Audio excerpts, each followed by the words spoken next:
Hi guys, Lee Gettess here with the Market Sense for the week of September 11th, 2018. That is not my favorite date, folks. Sorry. Trade Navigator is the software that all the charts in this presentation come from, and they're provided to us by Genesis. And we're looking at a weekly bond market chart here, which has surprised me a little bit. Last week turned down and created what I call an exhaustion bar to the downside. Now that often gets reversed right away the next week, although we don't assume it'll reverse. We look for signs on the daily of it reversing, and we don't have any such signs yet.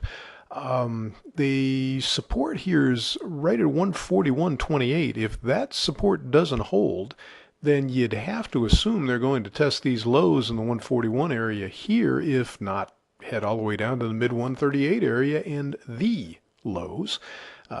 There's still a counter channel could stop them as well, but the thing that really concerns me here is the resistance, if they're going to continue down, should be around 143.0708, this lower moving average here, and they haven't been anywhere near it. So that looks like an awful lot of weakness, unless they reverse pretty quickly starting Wednesday. Boy, that's more weakness than I expected to see. I really thought they'd hold right in this vicinity here. They've gone lower than I thought. But again, this is all part of a big sideways pattern that's lasted for really the majority of the year.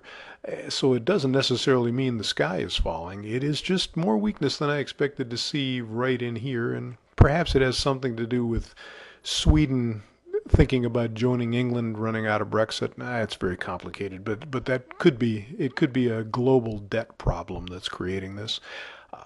Let's see if they can get it turned around this week.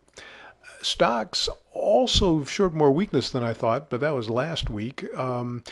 We got new highs here, new highs forever, but it took them since early April to rally this far to get up there. And then once they got up there, sometimes new highs will bring in a fresh round of buying. People get excited and afraid they missed the move. That was certainly not the case here. They weakened substantially last week.